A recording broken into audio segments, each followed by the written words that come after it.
Always the awkward waiting part of technology.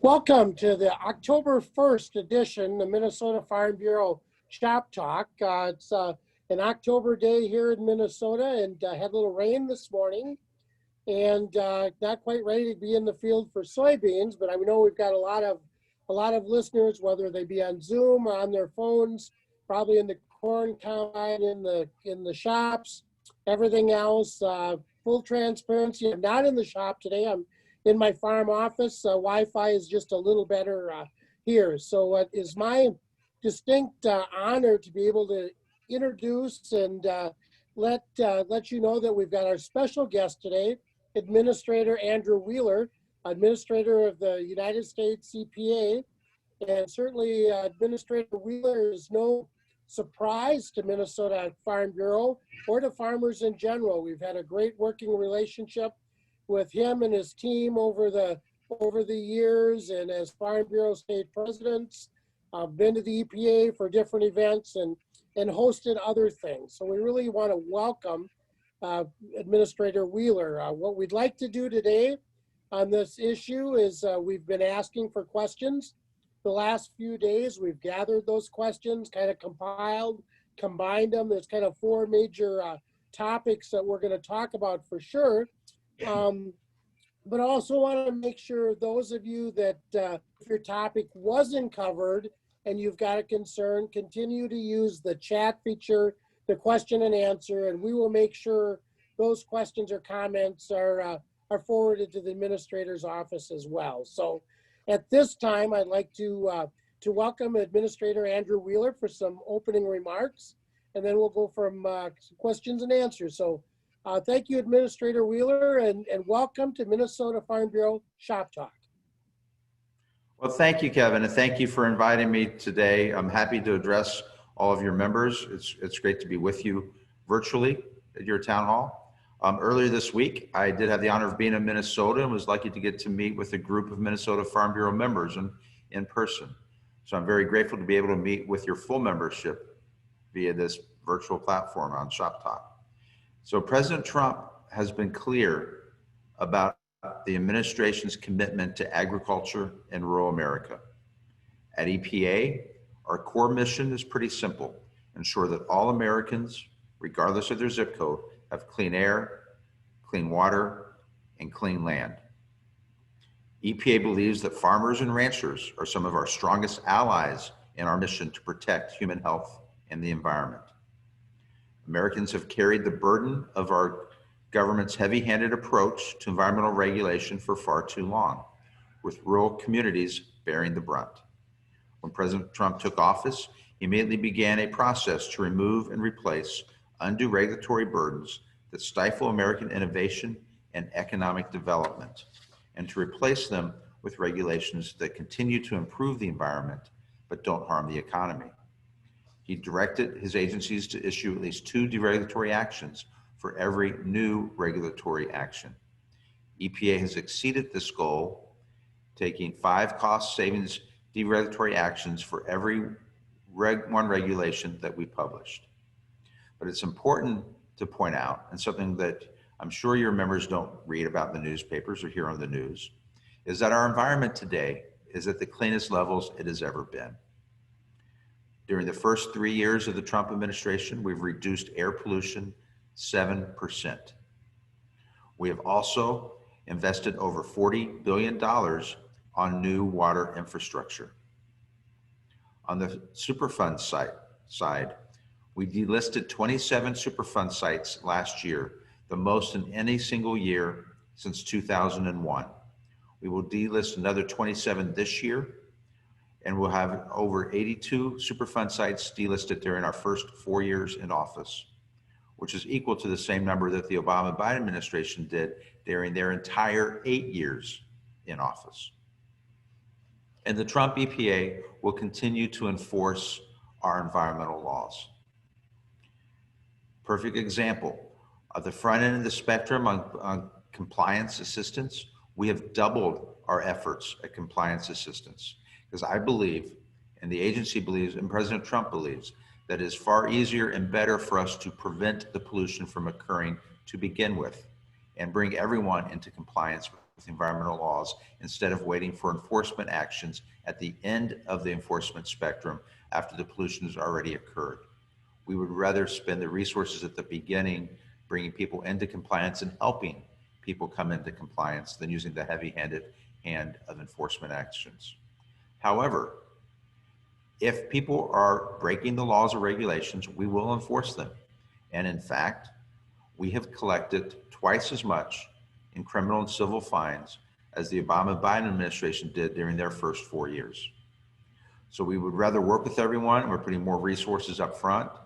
But if everybody is following the laws and regulations and one bad actor is not, they then have a competitive advantage over the rest of the law-abiding citizens. So we will use our enforcement actions when we need to, and we have. And that's something you will not read in the newspapers or see it on TV. The fact that our enforcement statistics are twice as good as the Obama-Biden enforcement statistics. But the Agriculture Committee has been a big part of our success in reducing pollution. And I believe, and I hope you all have seen, that we are working more collaboratively with you as partners instead of adversaries. And that has been, I hope, a mind change that you all have seen, because that is certainly how we are trying to operate here. We want to work with you, not against you. We know the importance of hearing firsthand from producers on issues impacting their day-to-day life, which is why last year we welcomed over 650 farmers and ranchers from across the country to visit EPA headquarters, many for the first time ever. As I begin to be able to travel again, I have prioritized visiting farmers. In a few short months, I've had the honor of visiting over a dozen farms across the country. I think our actions in the past 3.5 years shows that we have been listening. One of my goals as administrator has been to restore trust with the ag community. In April of 2020, we published the final Navigable Waters Protection Rule in the Federal Register, replacing the Obama-Biden WOTUS rule. The final Navigable Waters Protection Rule provides certainty to farmers, landowners, and ranchers by defining what is and what is not a navigable water. EPA's new definition rebalances the relationship between the federal government and the states and makes it clear that the following are not waters of the U.S. Ditches, including roadside and farm ditches, are no longer considered waters of the U.S.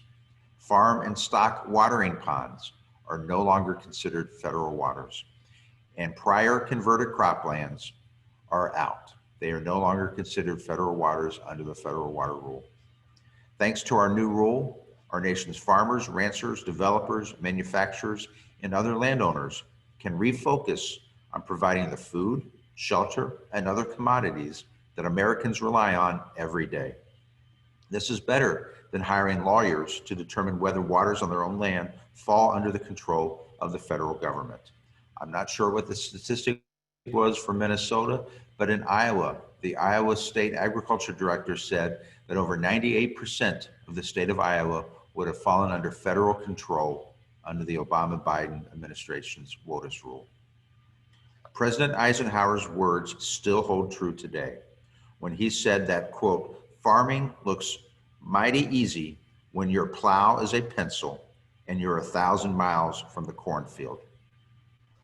I am taking that to heart, and I'm making sure that our people who are in charge of writing regulations are out visiting farms and meeting with you all and talking to you before we put pen to paper. I understand that most farms are family farms, especially true in Minnesota, where 90% of farms are family operated and or family partnerships. We need to streamline regulatory compliance and be clearer about what the requirements are for our agriculture communities so that we can keep these family farms in production. We've also had great success in only 3 years updating and modernizing our regulations. We are creating cost-benefit rules for every statute that governs EPA. This will be the first time that we will define in our regulations how to calculate the cost of a rule and the benefits of a rule so that everyone, every American can look at a rule and understand what the costs are and what the benefits and why we're doing the rule. The same is true for our science transparency. I'm requiring for the first time that the science that we use for our regulations must be made public. I believe if a regulatory agency is going to impose costs on any segment of the country, we should explain to you what the science is behind the regulation, what the costs are, or the real costs are of the regulation, and what the benefits are, so that people understand and see what the benefit of a regulation will be. We've also published new guidance policy procedure that brings all of our guidance documents to light. In the past, if you wanted to know what the agency said on a topic, you had to hire a lawyer, send them to Washington, D.C., and literally have them go through our file cabinets in our public reading rooms to see all of the guidance documents that we have. We now have them all available on a searchable database at epa.gov so that everyone can see what are the guidance documents that applies to any particular industry. Having just been in Minnesota, I know how important corn is to Minnesota agriculture. And I want you to know the Trump administration has followed through on the promises the President has made on the RFS program. President Trump promised he would do E15 year round, and we delivered on that last year in time for the summer growing season. He also promised that to ensure that 15 billion gallons meant 15 billion gallons. And we did that by shooting above the 15 billion gallons this year for the 2020 RVO. And from 2016 to 2019, domestic ethanol production has increased. We also recently denied the petitions for the small refinery exemptions for the so-called gap years from 2011 to 2018 compliance years. We at EPA are also ensuring availability of crop protection tools for the agriculture community. We are listening to the community, and our Office of Pesticide Programs continues to approve new uses for existing pesticides. We want farmers to be able to choose what they use in their fields, and we want to make sure that you have a full complement of tools and pesticides to choose from. I get that you may need to use a different pesticide from year to year because of crop resistant or weed resistant or pest resistant activities.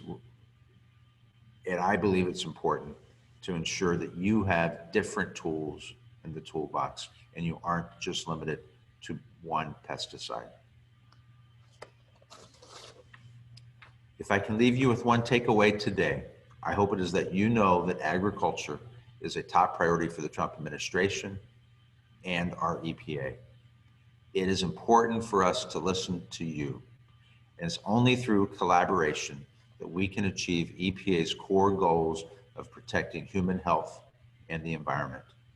When other nations around the world look for the best in agriculture technology and expertise, they look to the United States. That's a testament to your work, and we will support farmers and ranchers across the country as you feed the world. Thank you for your time, and I look forward to taking a few questions. Well, thank you, Administrator Wheeler. You mentioned in your remarks about visiting farms and farmers visiting EPA. I also want our Farm Bureau members to know that you're not afraid to visit with farmers. On a personal note, we ran into each other in the lobby of a hotel back last December, I believe it was, when we were in the middle of clean water and RFS, and I really appreciate your time you took with me to kind of talk about the issues important and being accessible not only during the workday, but in the evening as well. It's always great to be able to have that conversation with an administrator. It's clear that you are connected with agriculture, because I think you've hit on all four of our kind of main areas that we got questions on. The first question is going to come from Miles Kuschel. Miles and Sarah Ranch in northern Minnesota. And it's been more than once we've had elected and appointed officials driving across their ranch, across the pasture, kind of to talk about clean water and the clean water rule. So at this time, I'm going to ask Miles Kuschel to ask the first question. Miles, please. Thank you, Kevin. Thank you for taking the time today and on Monday to visit with us in Minnesota Agriculture.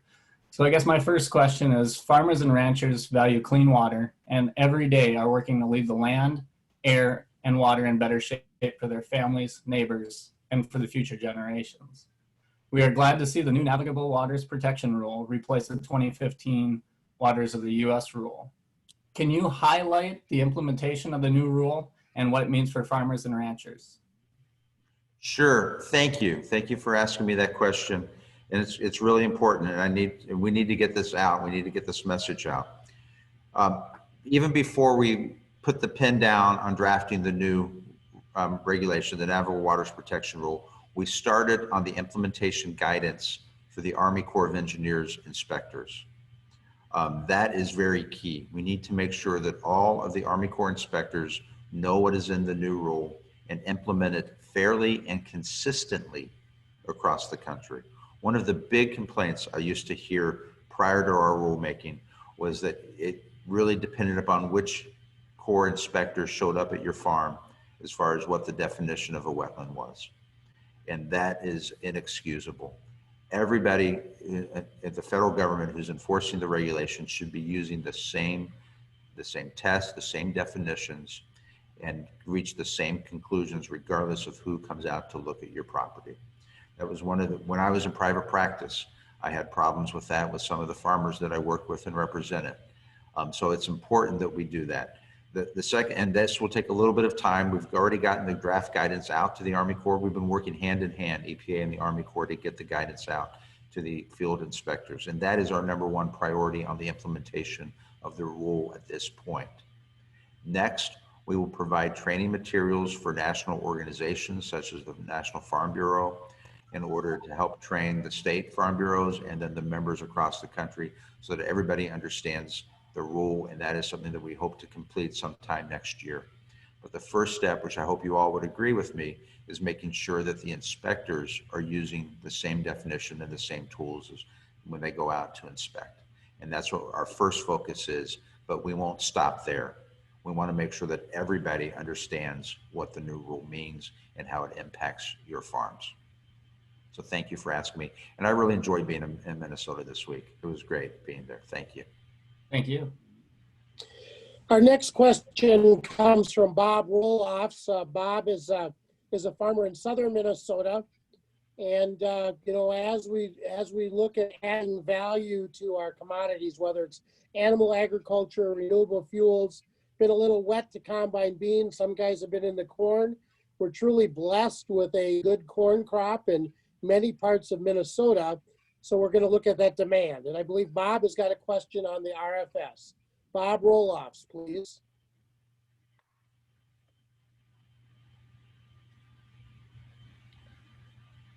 I'm not seeing Bob right now. I think what we want to talk about, and I'll maybe ask the question for Bob, is we've talked about the EPA's recent action on the gap year waivers. That's important.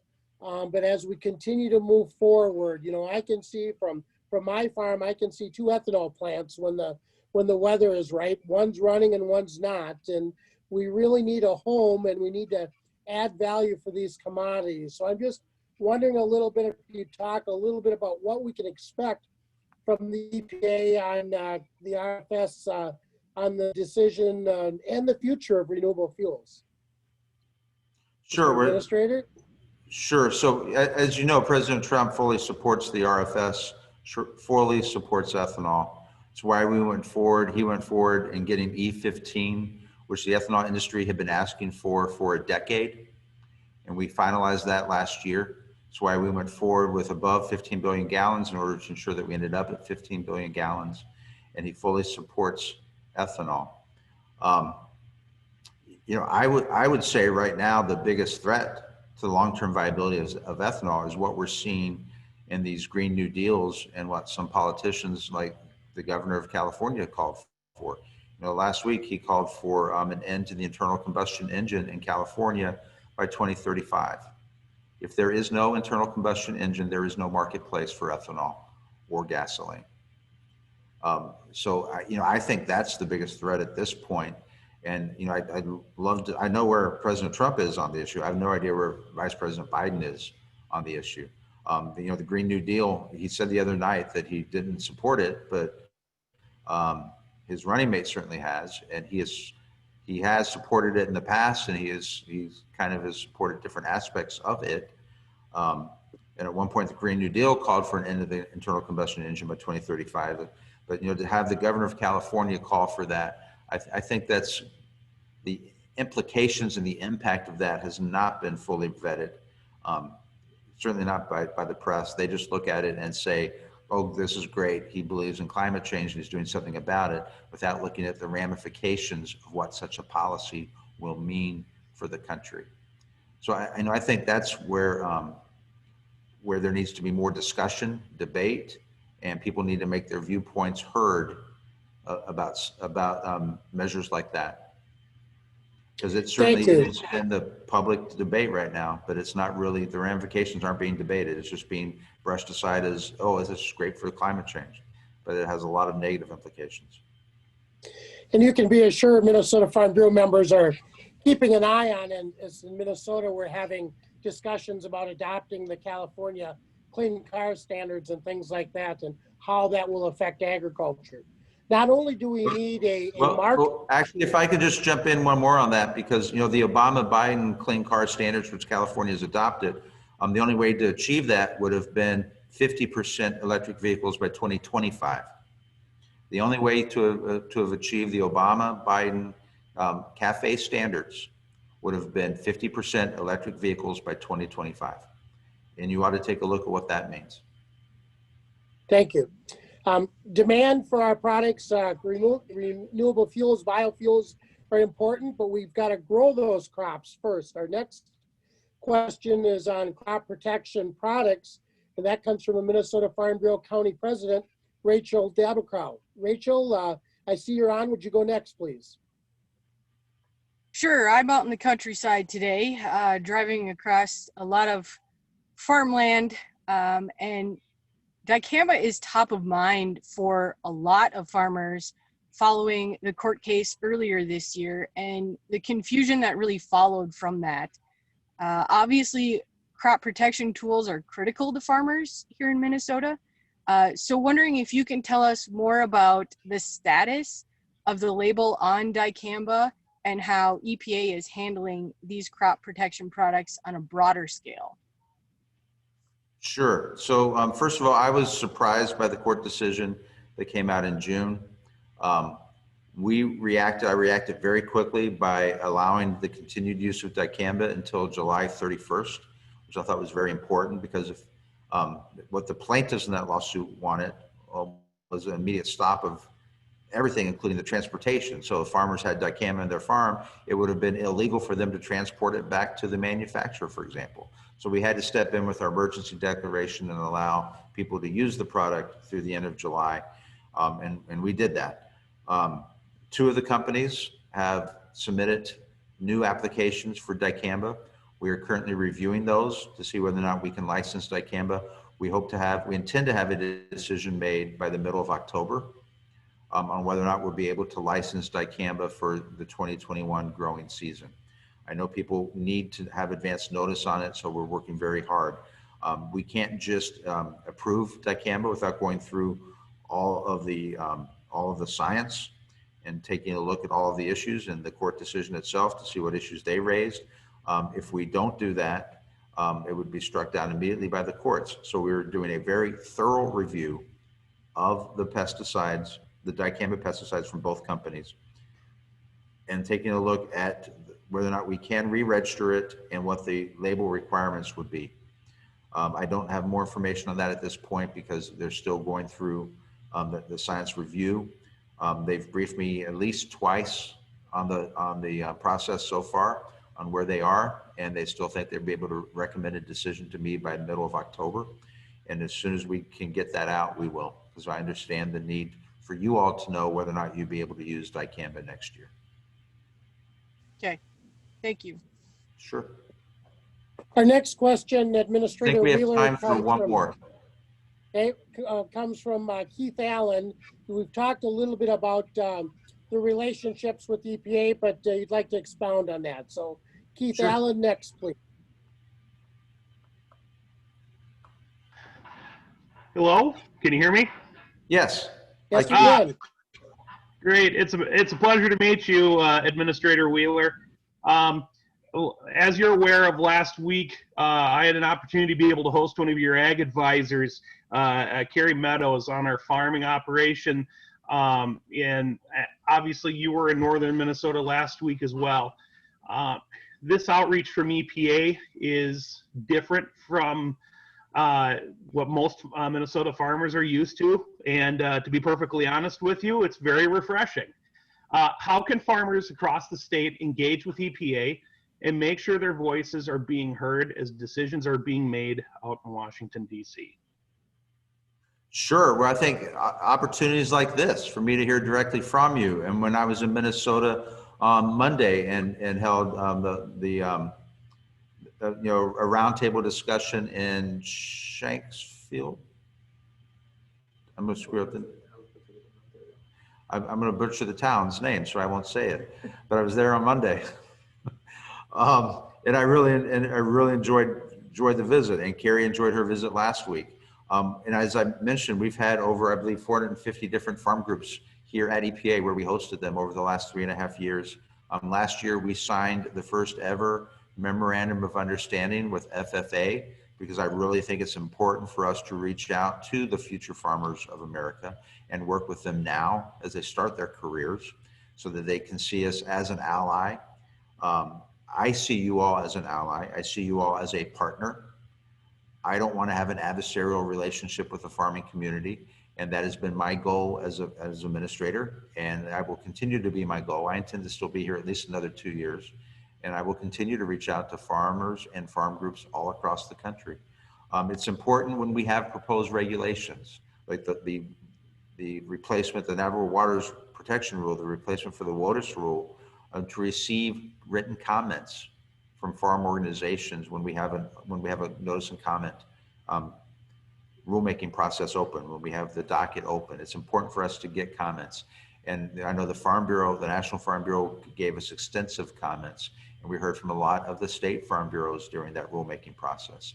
It is really important for us to hear from farmers during our regulatory process, because we certainly hear from your adversaries, environmental groups that want to shut down farms or pesticide use or other products.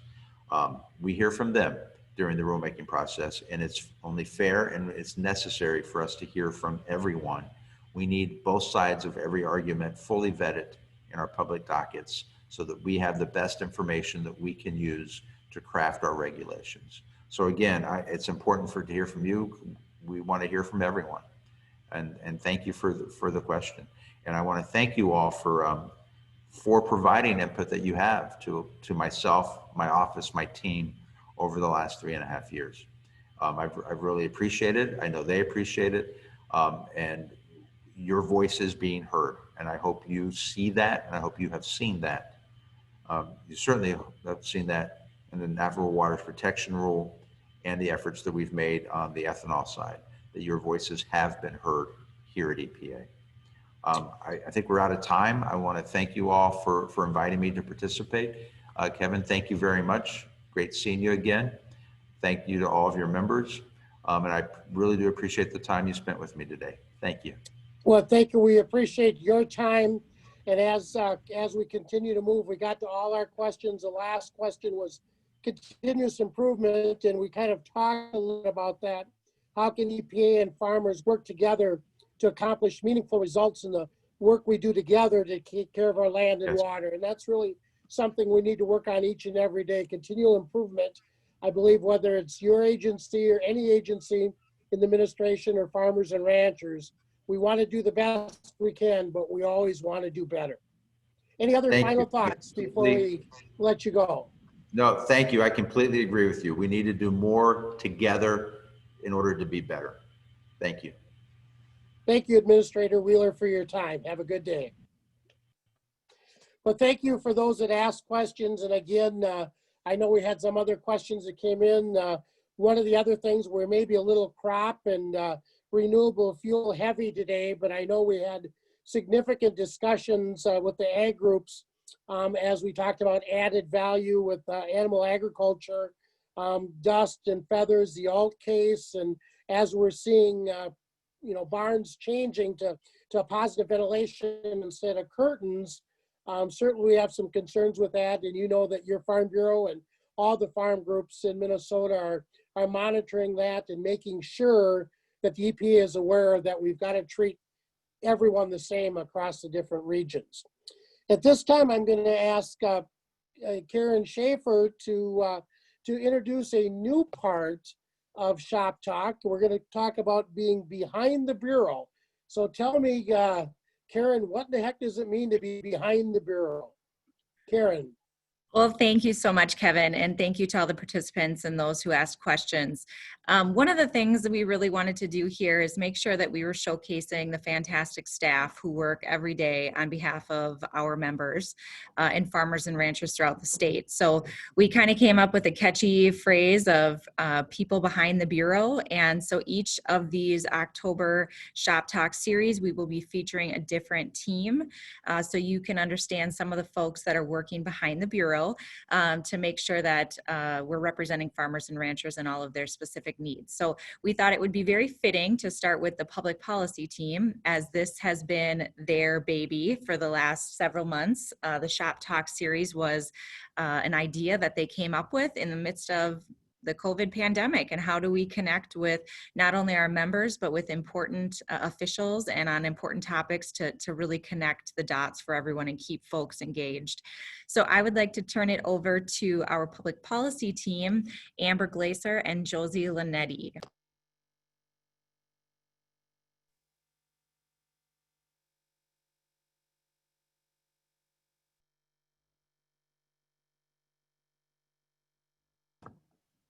Hi, everybody. Amber and I are always working through the technical difficulties that are associated with doing some of these electronic meetings. So I'll introduce myself first and then throw it over to my director, Amber Hanson Glaeser. My name is Josie Lonetti. I joined Farm Bureau about 1.5 years ago. My background was working at the legislature. So I worked in St. Paul for a senator, and I worked on the contract lobbying side of public policy.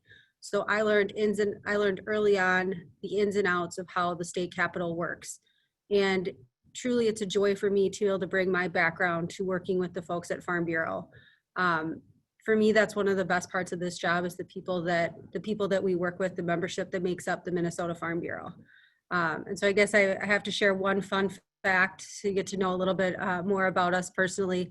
My COVID project is I decided that I was going to be a contractor. So I have started some construction projects of my own. I learned early on, right angles are very important in construction. So I just recently built a kitchen island that I'm pretty proud of. So I've enjoyed the woodworking side of things and getting to learn some of that. So that's kind of an interesting thing that I don't think a whole lot of people know about me. And thanks for letting me share that with all of you. Thanks, Josie. There, this works better. Thanks for that. We try not to have too many technical difficulties on the back end here, but appreciate you working through these with us. My name is Amber Hanson Glaeser. I'm the Director of Public Policy for Minnesota Farm Bureau. I've been on staff here since July of 2012, so it's been a great few years working for Minnesota Farm Bureau members across the state. I currently live in Lakeville with my husband, Scott, and our 1-year-old son, Henry. I grew up on a corn and soybean farm in southern Minnesota, Grand Meadow in Mower County. So it's been great to be able to work for an organization that means so much to my family and makes an impact on our family farm every day. And an organization that's been in my family for generations as well. I went to school at Gustavus Adolphus College, and I got a degree in communications and public policy and political science. I've also worked on my master's degree at Northwestern University in public policy administration.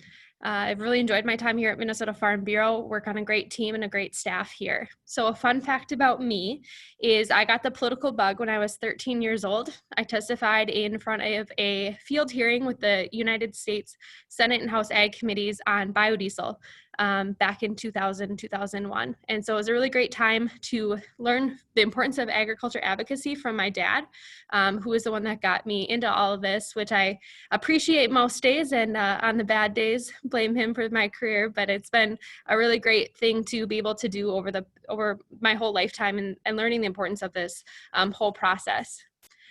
So a little bit about the work that the public policy team does.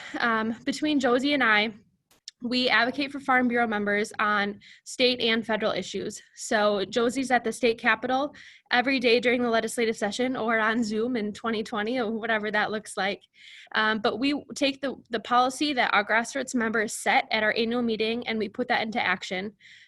We meet with our elected officials and their staff to make sure that they understand the issues that our members are facing each and every day, and the actions that we need them to take based on those policies.